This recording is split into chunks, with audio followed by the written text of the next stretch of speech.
Hey, everybody. Welcome to the back room. I'm Andy Ostroy. Oh, good morning. Shabbat shalom to everybody.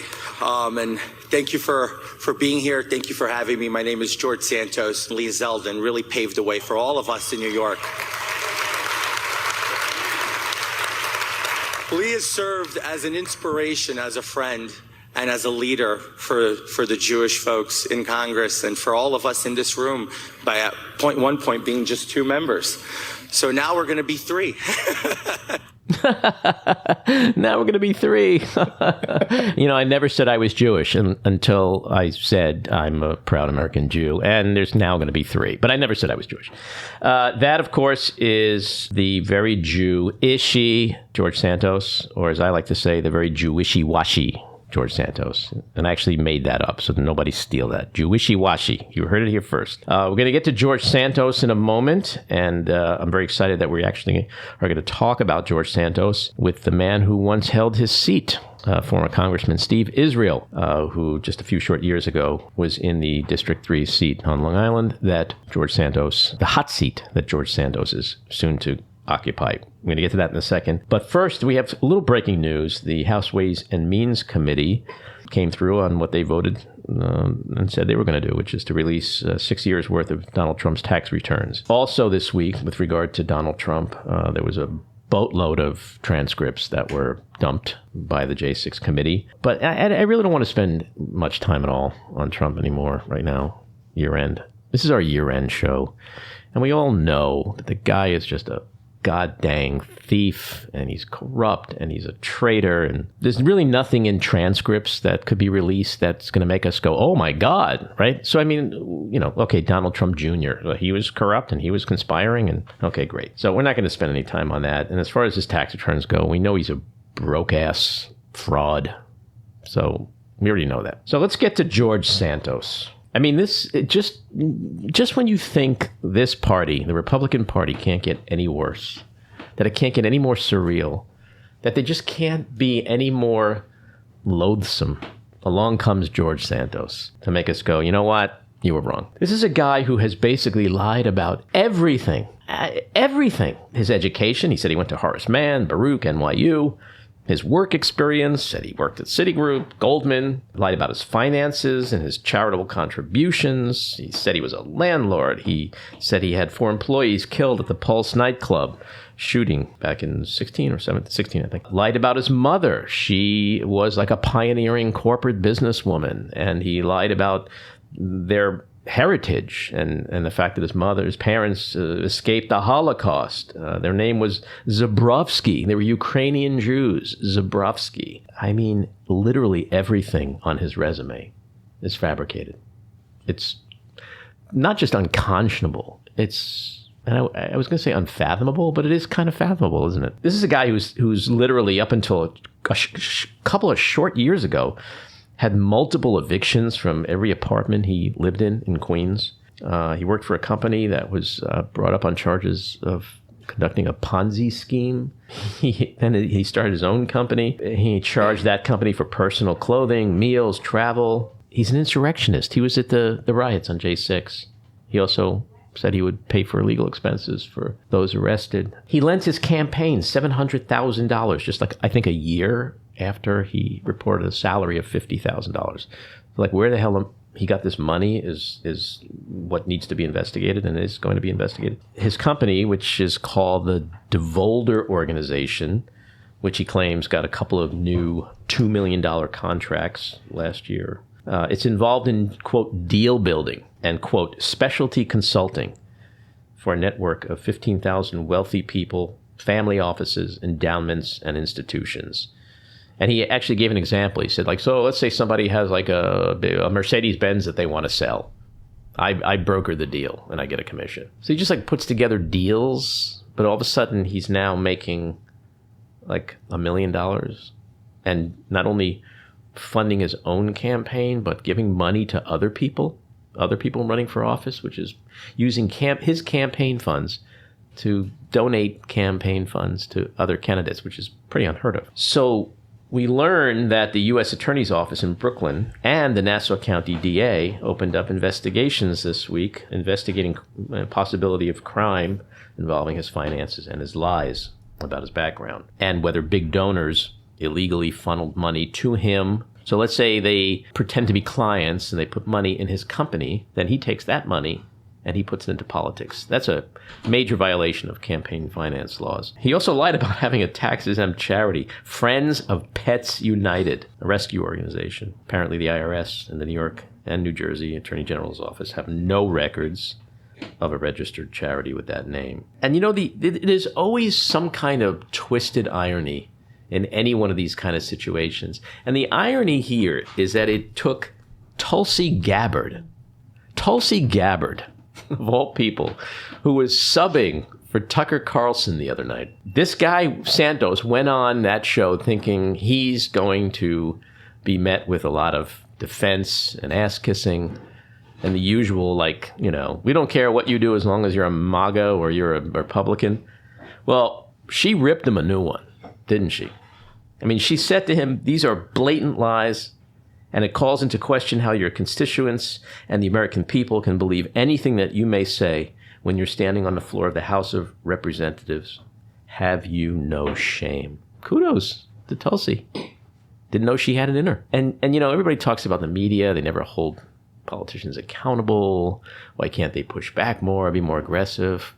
There's just some kind of crazy irony that it took Tulsi Gabbard, of all people, to be someone in the media. She was hosting a show on Fox News to do it. So maybe there's a lesson to be learned there by the rest of them. And there's a lot of blame to go around here. You can blame the media. You can blame Democrats. You can blame Republicans. You can blame Robert Zimmerman, who he was running against. You know, where was the Oppo research? Blah, blah, blah, blah, blah. But we're now learning that they all knew. They all knew who Santos was. There's a tiny little paper on Long Island called the North Shore Leader. And they broke a story in September. That's 4 months ago.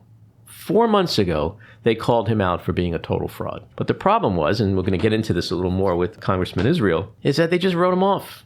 They wrote him off. You're not going to win. Not going to win. But what I find so astounding is that after Trump won, after Boebert won, after Gates won, after Gosar won, after Marjorie Taylor Greene won, after all these lunatics won, they still, in 2022, said, oh, that lunatic can't win. And guess what? He won. So there's a lot of analysis that's going to need to take place to find out just what the hell happened. So we'll get into that with the congressman. And because this is our year end, we thought we would end on a laudatory note by passing out some awards for the year, as well as offer our predictions for the coming year. So I'm going to start with the awards.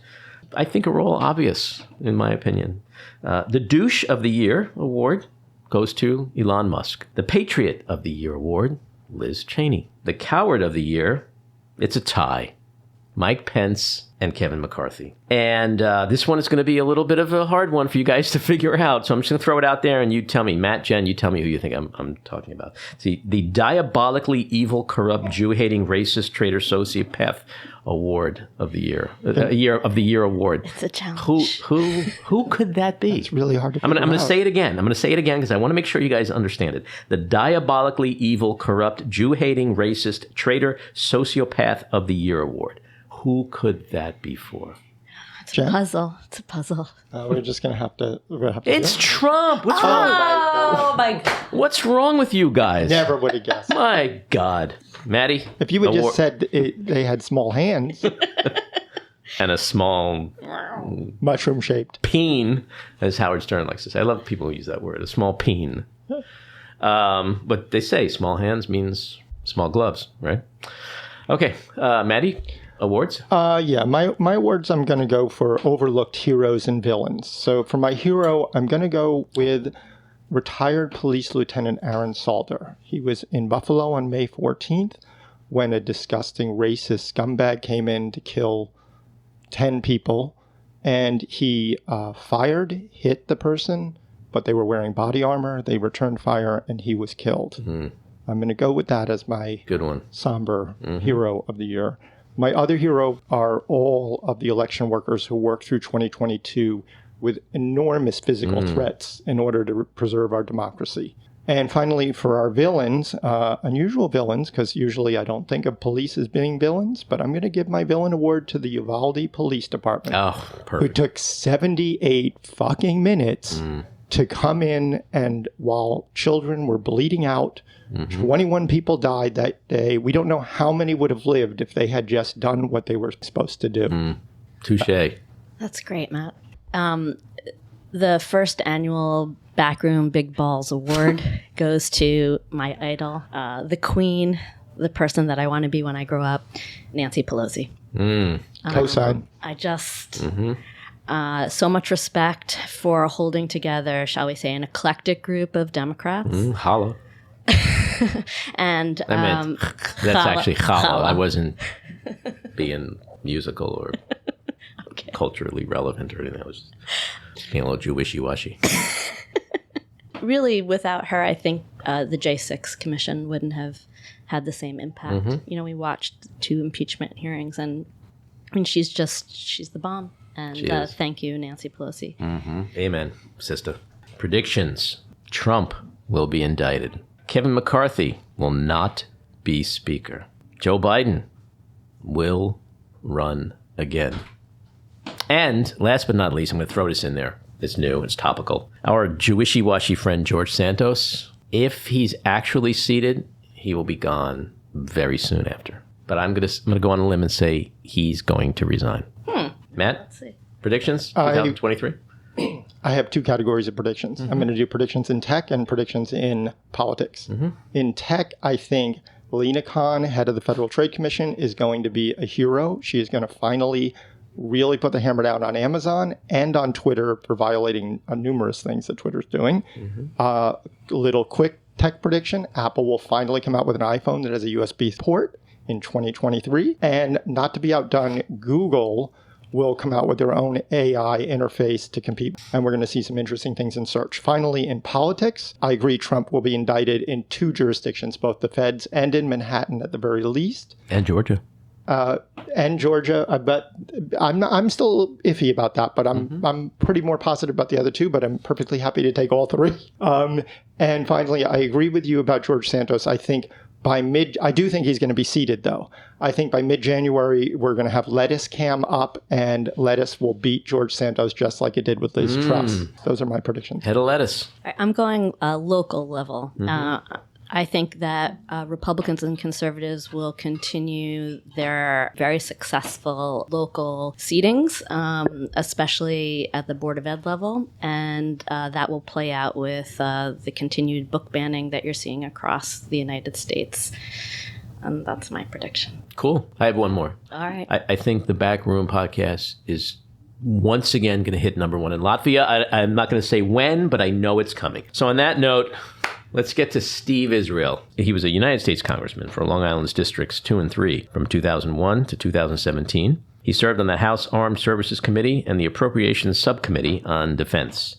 He also spent 4 years as chairman of the Democratic Congressional Campaign Committee, known as the DCCC, before leaving Washington, as he likes to say, unindicted and undefeated. He did so to pursue new passions, and in 2021, he opened a small independent bookshop, Theodore's Books, in Oyster Bay, Long Island, in a town known as Oyster Bay, Long Island. And he directs the Nonpartisan Institute of Politics and Global Affairs at the Jeb S. Brooks School of Public Policy at Cornell University. He's published 2 critically acclaimed satires of Washington, The Global War on Morris and Big Guns, and his commentary has appeared on CNN and MSNBC, as well as in the New York Times, Washington Post, Wall Street Journal, and The Atlantic, where he has a great op-ed this week, which we're going to talk to him about.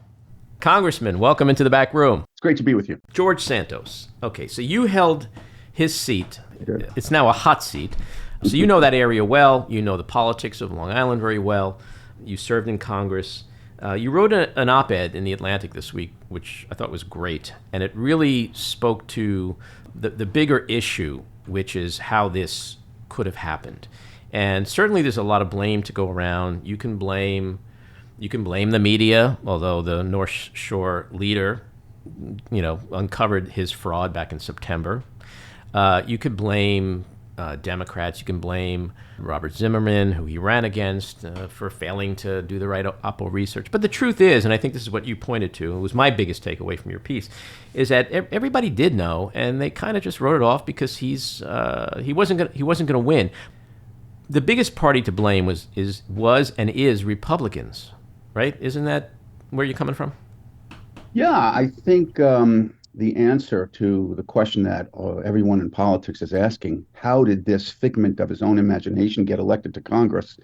The answer is a combination of Democratic complacency, Republican extremism, and general complacency in the electorate, and a decline in media and investigative resources. But it begins with George Santos. Mm-hmm. He is the culprit. He made a decision to engage in a willful pattern of deceit and lies. This goes way beyond the typical resume embellishment that so many people in politics engage in. Mm-hmm. This guy made himself up and lied about virtually every single element of his life. The second problem was, he's the culprit, but he had a co-conspirator, and that was the Republican Party. Mm-hmm. Which makes decisions on who it will run and nominate based on one thing and one thing only, and that is extremist ideology. And so if you fit the Trump bill, if you are an extremist, if you're out of the mold of Marjorie Taylor Greene or Lauren Boebert, they want you to run. Couldn't care less about your fundamental fitness to serve. Couldn't care less about whether your resume is true or false. As long as you check the box that you will be an ideologue and serve in the mold of Donald Trump and his cohorts, they'll give you the nomination. And that's what happened here. Mm-hmm. But the thing that I find astounding is that if one of the answers is, he's not going to win. He can't win. He's too much of a quack. He's this, he's that. Have we learned nothing from the victories of Trump and Boebert and Marjorie Taylor Greene and Paul Gosar and Matt Gaetz and all these quacks who are now serving or did serve? It's like we've learned nothing. And guess what? The quack, the liar, the guy who shouldn't be in Congress is going to be sworn in a week. Yeah, Andy, it's a self-fulfilling prophecy. Well, it's a self-defeating prophecy, I should say, because these people, if they're not covered by local journalism, if they're written off by the press and their misdeeds are not reported, well, guess what? Their lies are not exposed. And if their lies are not exposed, the voters will buy the narrative. And when voters buy a narrative, they're going to vote for you. And so one of the things that I worry very deeply about over the long term is the decline in democratic norms that is accelerated by the lack of investigative journalism resources at the local level. You're seeing a consolidation of newspapers, particularly in the suburbs.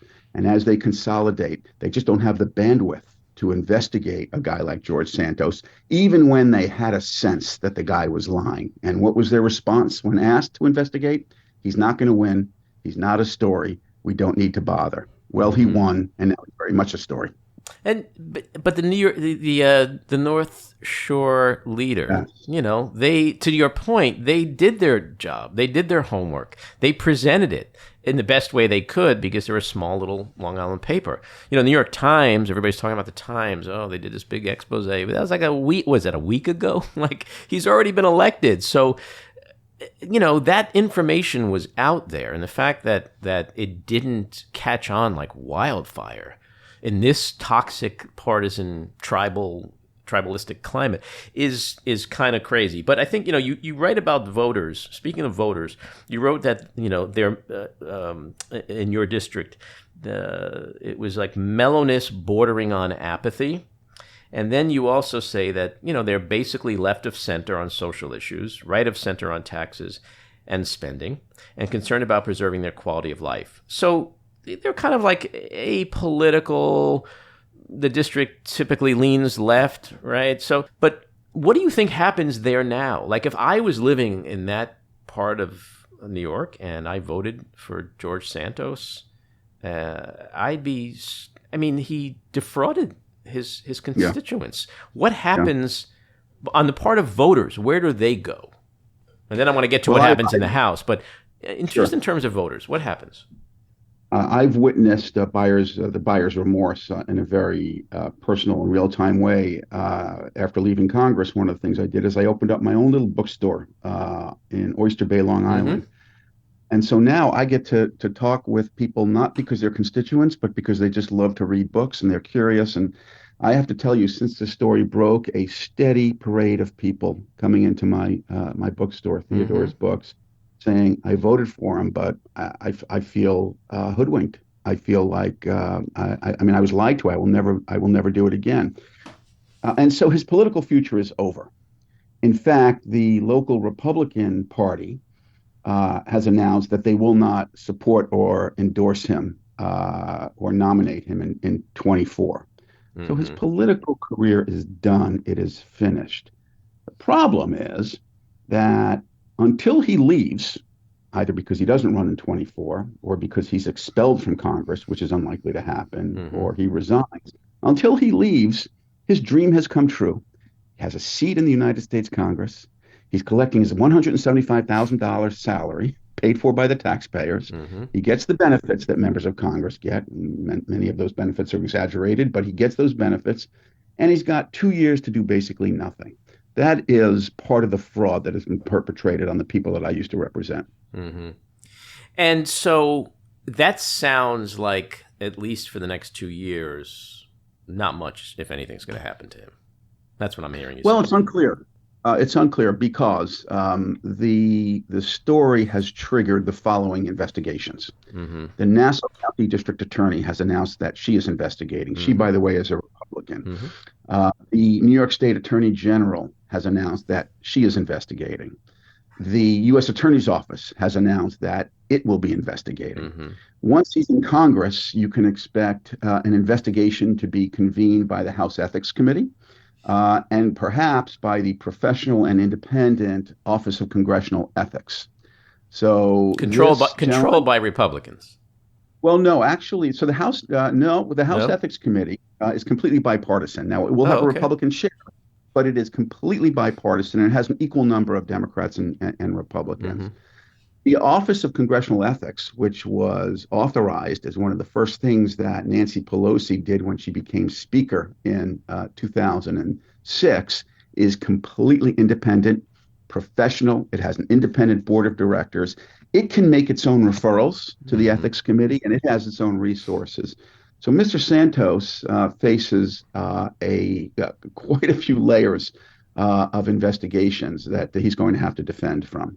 So I guess my point, thanks for that correction, but I guess my ultimate point is in a Republican-controlled Congress where if Kevin McCarthy becomes Speaker, or whoever becomes Speaker, it's going to be with just a small handful margin.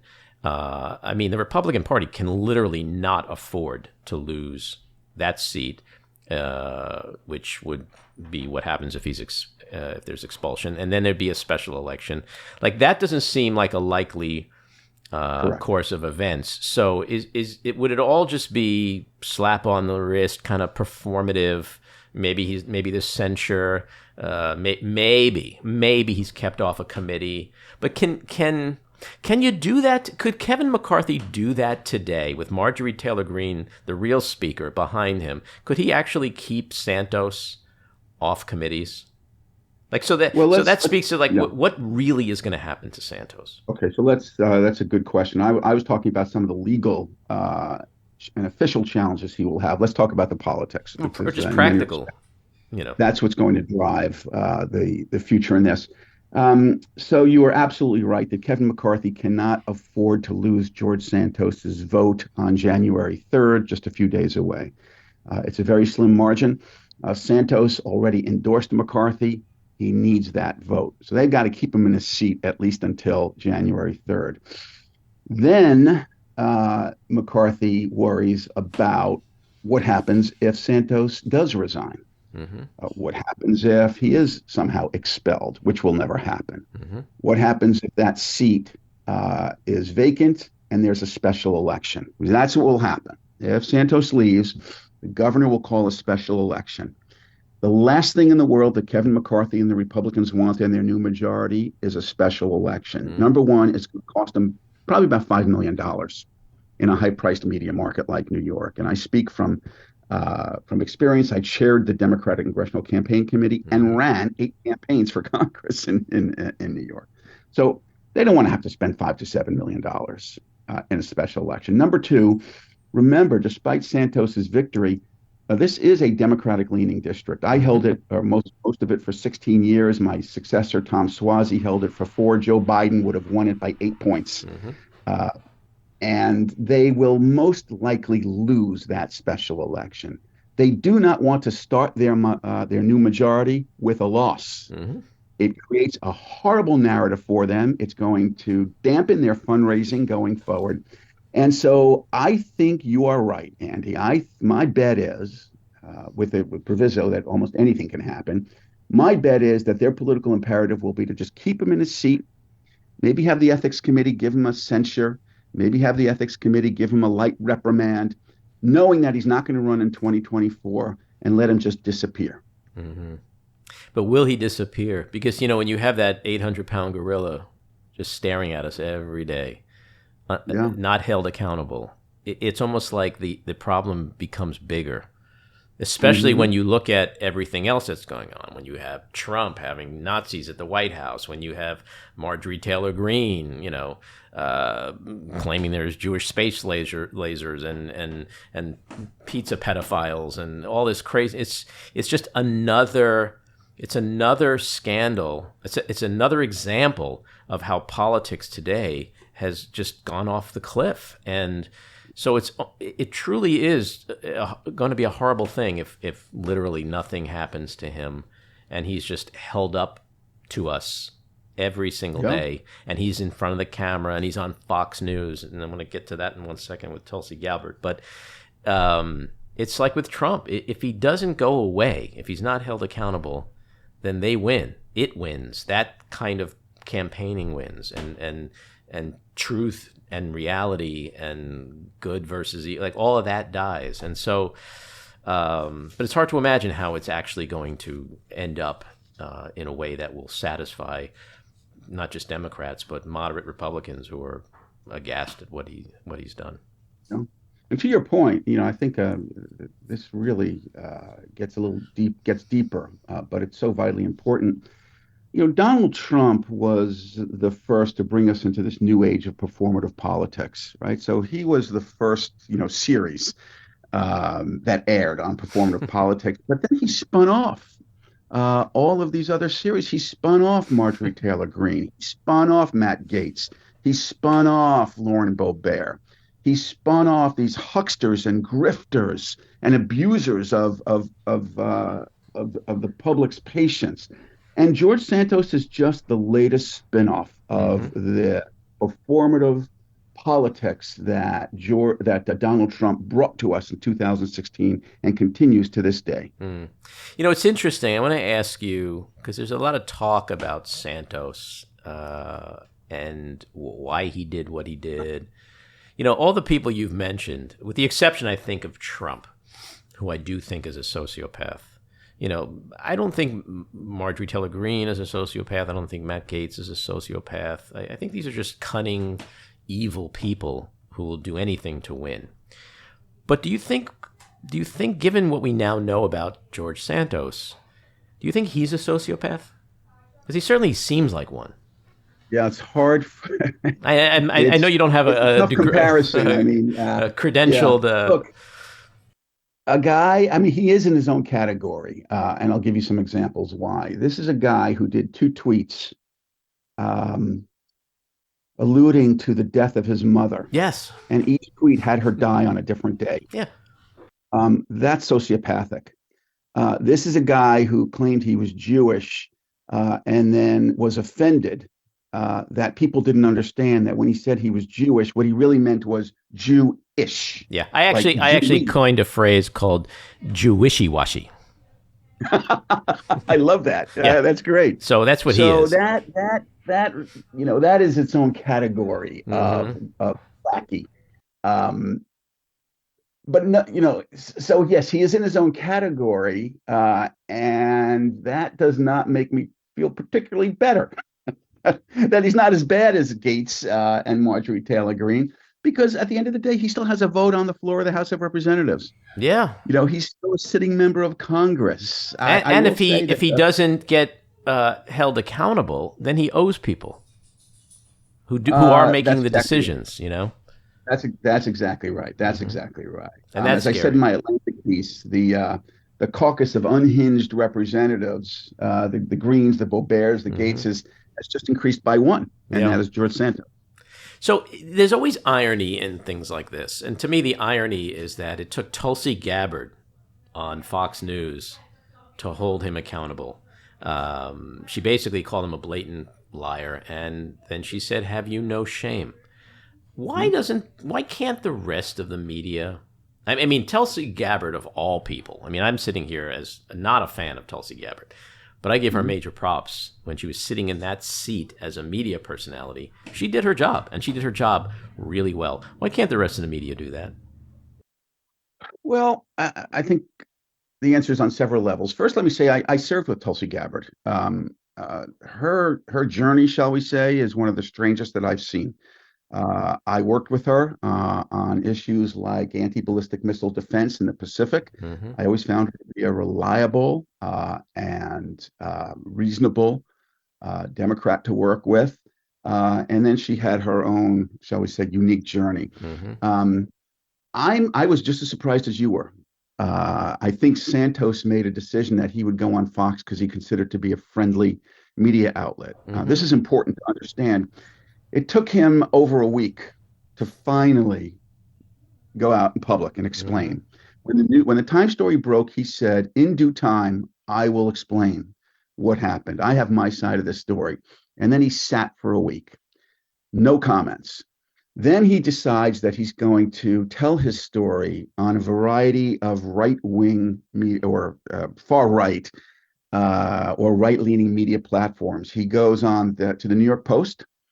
And then he goes on a New York City radio show hosted by John Katzimatidis, the supermarket magnate and former Republican candidate for mayor. And Katzimatidis' co-host, by the way, ironically, for that interview is former Congressman Anthony Weiner. Only in New York can you have former Congressman Anthony Weiner interviewing incoming Congressman George Santos about scandal. He gets an okay reception from the Post and ABC. It was Katzimatidis' show. I don't want to say it was a friendly reception. It was fair. They didn't exactly excoriate him. And then where do you go from there? You go on Fox.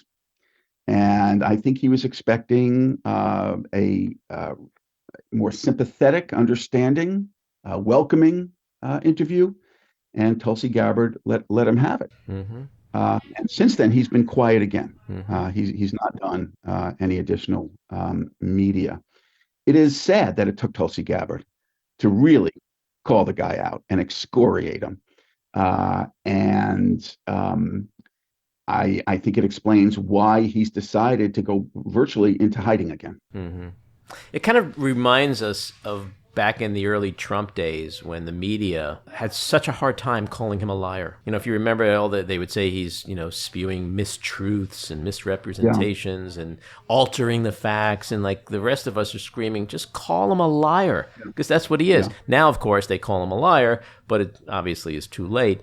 There just seems to be some kind of a problem in the mainstream media with just speaking the obvious. Like it's like there's a forced balancing, and a whataboutism that has to take place. Exactly. But they try and show objectivity, and I get that. And that often is a disservice. You create the sense of moral equivalence. But with respect to Santos, it's hard to be objective. It's hard to achieve that moral equivalence. And when Tulsi Gabbard on Fox calls you out, you're in trouble. Yeah, I wonder, I don't know if you have any details. Like, did he expect Tucker Carlson? Was that like a last-minute subbing? Did he know that Tulsi Gabbard was going to be the host? I think that's an interesting thing, because certainly Tucker Carlson would not have grilled him that way. Tucker Carlson would have patted him on the back and made him a hero. And so I don't know the inside story. I wonder if anyone does know that. And then you end your op-ed with, and I quote, "It's a shame for my old district, but it's more than that for the country." This should be a warning. There were failures on multiple levels in this election, leading someone unfit for office to attain it through willful deception.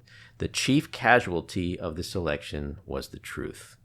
And the truth has been under fire it's been under fire for a long time, but not this way, but under fire for the last 7 years since Trump, as you pointed out. He changed that landscape. So it's so important that it just somehow gets reeled back, but I just don't know what it takes to reel it back to reality. I run the Cornell University Institute of Politics and Global Affairs when I'm not selling books on Long Island, and we've been looking at that very topic. What's it going to take to restore democracy and democratic norms?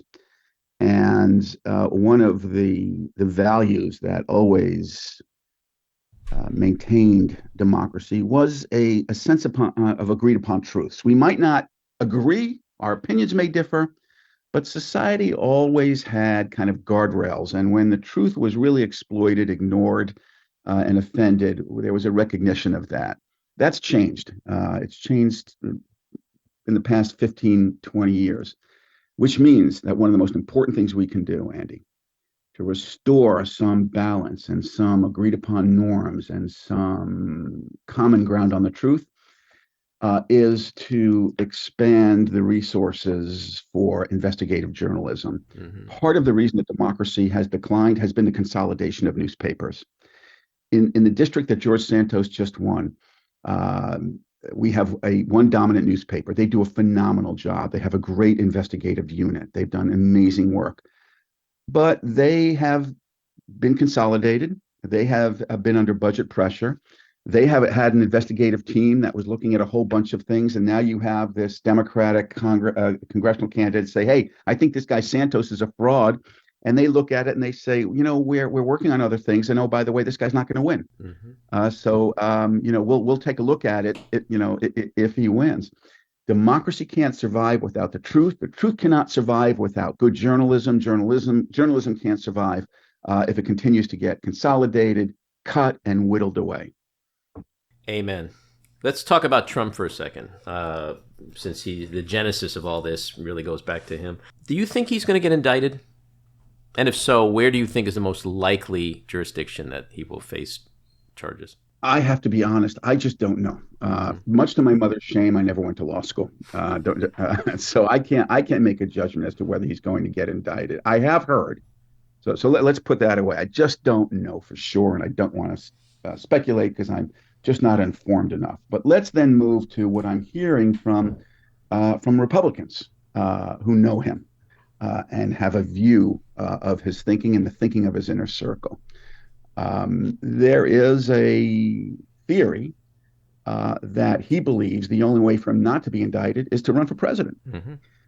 That will change the calculus, that it will just look so partisan and so political that he, if not escapes indictment, he is insulated from it and buys some time. And whether that theory is true or not remains to be seen, but it sure sounds plausible to me. Does it to you? Yeah, I mean, he's announced and he's running. He's certainly not a legitimate candidate. I read where I don't think he's left Mar-a-Lago for the last 30 days. Like he's not stumping. He's not demonstrating any qualities of a legitimate candidate. Mm-hmm. And I don't personally think that it does insulate him. I think Justice Department is going to do what it has to do, whether he's running or not, especially given what you're saying. It's all a facade, I mean, Merrick Garland's not stupid. He knows Trump is running. So it's a chicken and egg thing. It's like, okay, he's running, but we couldn't indict him because he was a sitting president. So when do you ever indict someone who's a massive criminal who either was a president or is now running again as a president? It can insulate him. So my personal feeling is he is going to get indicted, and he's probably going to face that in the federal grand jury over the Mar-a-Lago documents case. I think Georgia is a very likely scenario for him in terms of prosecution. But, big but there, he's Donald Trump. You never know. You just never know. But there is a new... I'm sorry, go ahead. I'm sorry. There is a new political dynamic at play here, and that is, for the first time since 2016, many Republicans not only understand his very deep deficiencies and his sheer cravenness, but they found a way to manage him.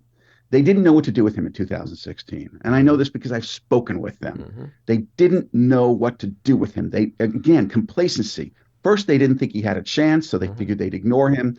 And by the time they realized they couldn't ignore him, it was too late. And then they couldn't figure out how to run against him, how to poke holes in him or anything else.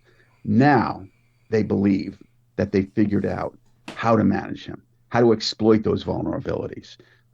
And so he's got challenges in going into 24 within his own party that he did not have in 2016 and 2020.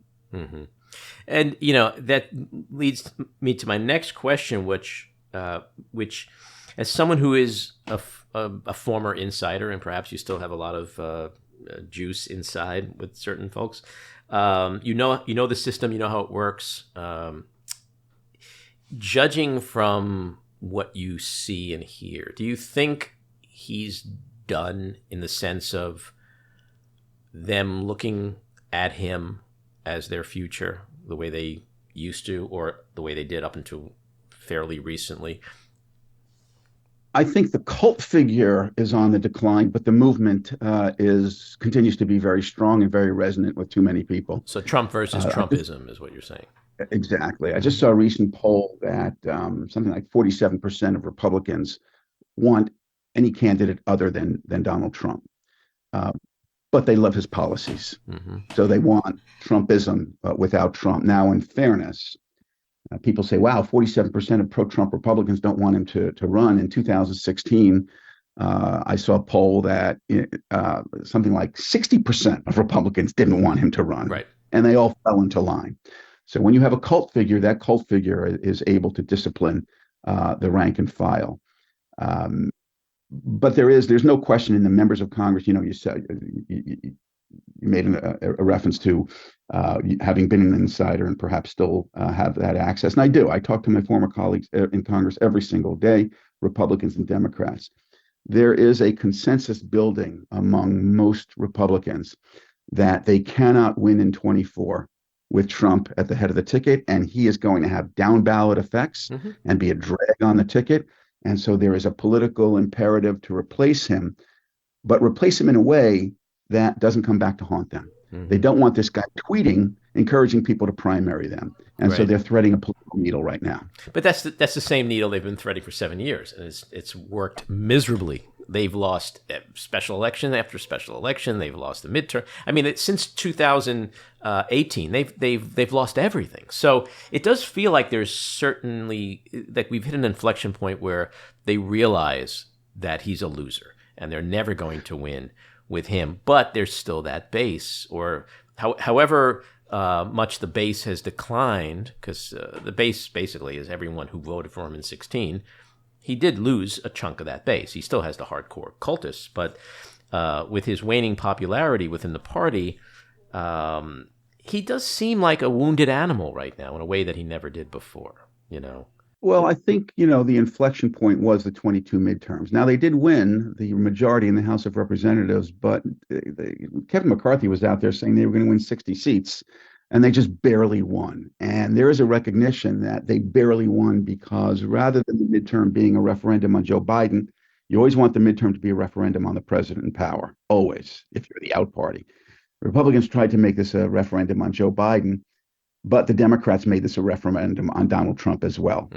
And that choice, Trump versus Biden, explains why the Republicans underperformed woefully in the Senate and underperformed in the House. And so that was the canary in the coal mine. They don't want a repeat of that again in 24. And so they did wake up in 22. Not only that, but the media, the conservative media woke up. And one of my favorite all-time headlines, you're a New Yorker, so I'm sure you saw this, was the New York Post, which was the choir for Donald Trump, 2016 to recently, which was his own personal newsletter almost. When Donald Trump announced that he was running for president, they buried the headline. It was on the front page, but it was a banner at the bottom, and it said, Florida man makes an announcement. So when the New York Post has had it with you, yeah, you know. Well, that's have an my uphill point. He's lost Rupert Murdoch. He's lost a lot of his support. The big donors have bailed. I think your point is well taken. When if for some reason he manages to get the nomination, they'll come right back because it becomes a binary choice between him and the other guy or the other woman, and if it happens to be a woman. But it just, you still see the fealty, which is so bizarre. What do you think makes smart, accomplished people willfully flush their careers and their legacies, their reputations down the toilet for this guy? Pence is a perfect example. Okay, he's likely running for president. Trump tried to have him killed. I mean, you can't get worse than somebody trying to kill you, right? I mean, if you're going to be mad at someone, that's like the ultimate reason to get mad at someone. They wanted you hung in the town square. A couple weeks ago, Pence was quoted as saying, "I would hope that they would not bring charges against the former president." Yeah. What makes people like Pence still unable to condemn Trump the way he needs to be condemned? The first rule of politics is survival, whether it's political survival or coming president or governor or senator. And so even when you have these extraordinary events, including a president who was goading followers to kill you, there's still that sense of, if I play this right, I can be president, right? And I can effectuate my values and my beliefs and my policies. And so as horrific, as unimaginable as it was, I'm going to manage that so that I still have a path to the presidency. And so I believe that was a long-winded way of saying it is ambition. It is ambition that drives politicians to do things that others just wouldn't imagine doing. But in the case of Pence, where you're potentially vying to be the leader of the free world, the commander-in-chief, a job that requires real gravitas and courage and character, it's not a great advertisement for him to say, "I would hope they don't prosecute." The man tried to kill you. Like, it's the epitome of cowardice and weakness, in my opinion. But I do have to say, look, yes, he tried to kill him, or he didn't.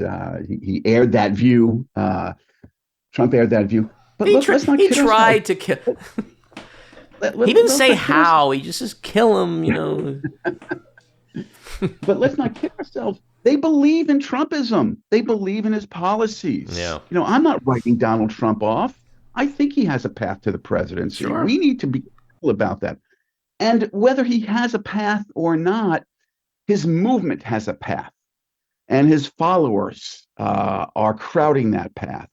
So they will do what they have to do and say what they have to do in fidelity to the principles of Trumpism, even if they have a very deep disdain for the guy who runs the cult. Mm-hmm.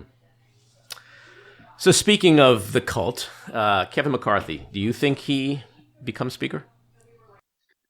I do. I'll put a qualifier on that. It's going to be turbulent. What it all comes down to is this. Kevin McCarthy will get the votes to become Speaker if he makes some very serious concessions to the most adamant and ardent of the Freedom Caucus. And here's what they want.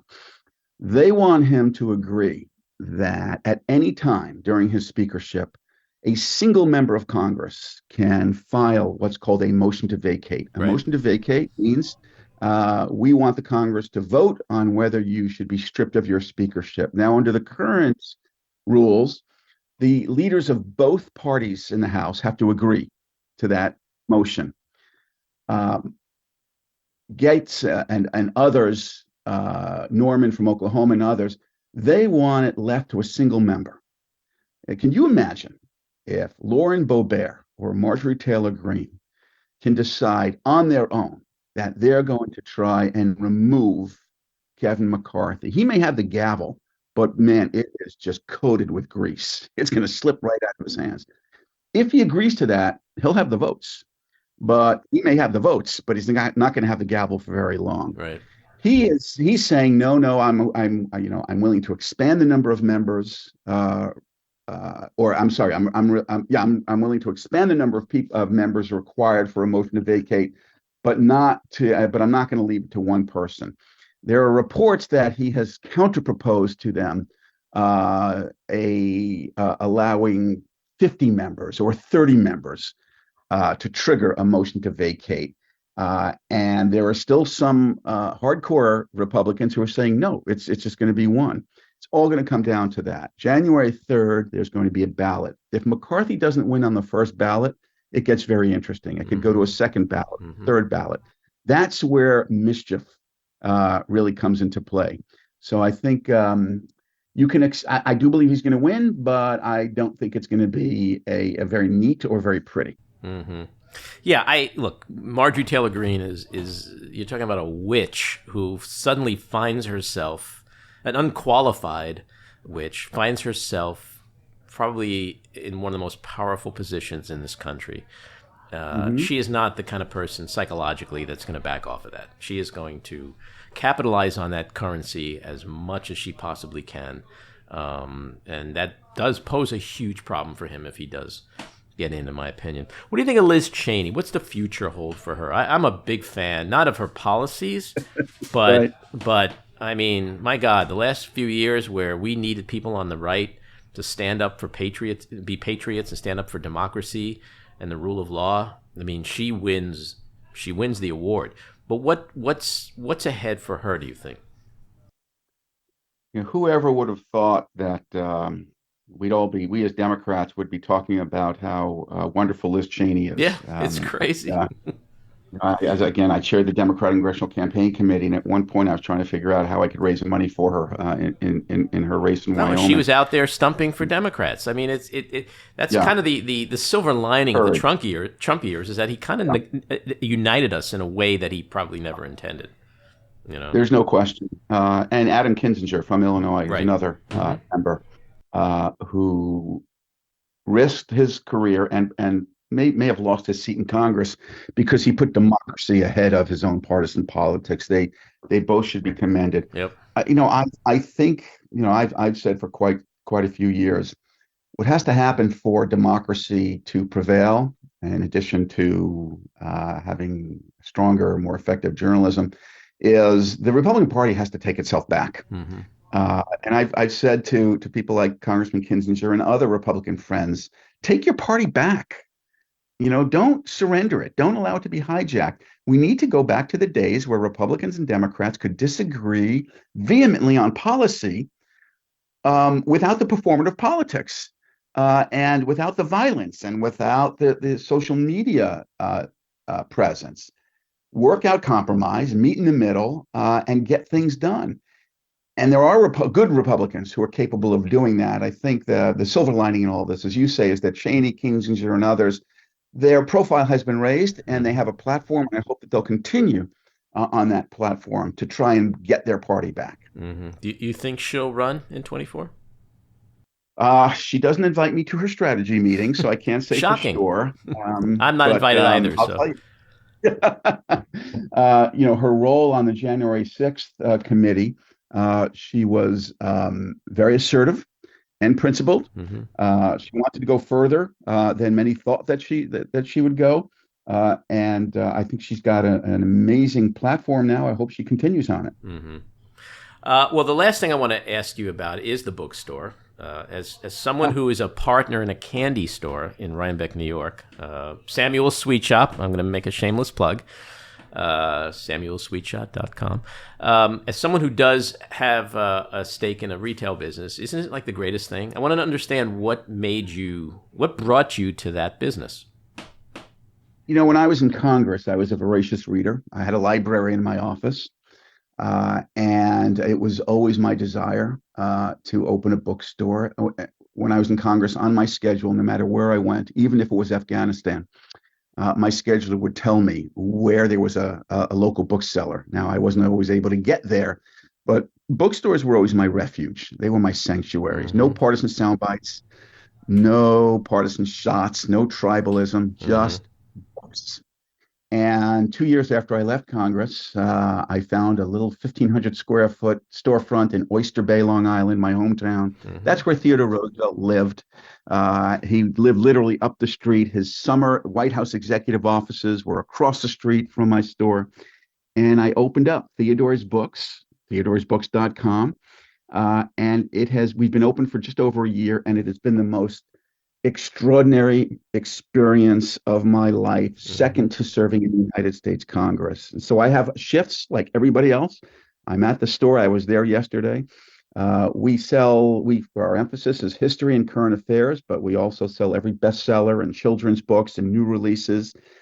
Congressman Schiff is coming to the store on January 12th to talk about the January 6th Commission report. We've had Doris Kearns Goodwin and Eric Larson. We've got the cream of the crop in history and current affairs, wonderful authors. And when people come in, we have a sign. I wish I could have put this sign outside my office in Washington. The sign says, "Be nice or leave." And that's the first thing you see when you walk in. And people come not to pick an argument, but to talk about a 300-page book. And I love it. Well, it's a great business, I'm sure. Was it You've Got Mail? Was that the Meg Ryan movie? That's right. I'm sure that's one of your favorite movies. I'm glad to see a local, small, independent bookseller thriving in this day and age. It's although I do see statistics where that's like on the it's a lot of big resurgence among independent booksellers. It is. So independent bookstores were just hemorrhaging, losing to Amazon.com and losing to the big booksellers and ebook. COVID, interestingly, the quarantine changed that. People, after quarantining, they were on sensory overload, binge watching television, reading ebooks. They wanted to get out of their homes. They didn't want to go to big malls or big box stores. They wanted to go to their downtowns. As they drifted back to downtowns, that created a resurgence of retail. I'm sure you experienced it with your candy store. Sure did. And that surge, it was a small surge, but it was momentum in retail, created an opening for independent bookstores. And so we were on that wave. And it's a great wave, and I personally love it. I love the smell of bookstores. We have one up here in Rhinebeck. I'll give a shout out to Oblong Books, great little place. Steve, Congressman, I'm not sure what we're supposed to call you these days. Whatever you want. I'll call you Steve. Just don't call me George Santos. That's all I ask. Definitely not. Although, who knows? You could be George Santos. We don't know, right? This whole interview could have been like AI, right? I have no idea who I'm talking to. You've been very generous with your time. Good luck to you with the bookstore and everything else, and I hope you enjoy the holidays, and hope you'll come back again soon. I come back anytime, and have a happy New Year. All right, take care. Bye-bye. So there you have it, episode 31 in the can. We'd love to hear your thoughts, so leave us a message at 845-307-7446. Or email us at backroomandy@gmail.com, or tweet to me at Andy Ostroy. And please leave a review if you like the pod. Reviews are important. I want to thank my co-producer, engineer, and editor Maddie Rosenberg, associate producer Jen Hammoud, Cricket Langell for our artwork, Andy Hollander for our kick-ass music, Patricia Wind and the Epicurean for the Backroom Studio, and a big thank you again to our guest, Congressman Steve Israel. So keep your eyes on Washington, Hollywood, and your own backyards. And we hope you'll join us again next time. Hope you'll have a very happy New Year, and have a great week.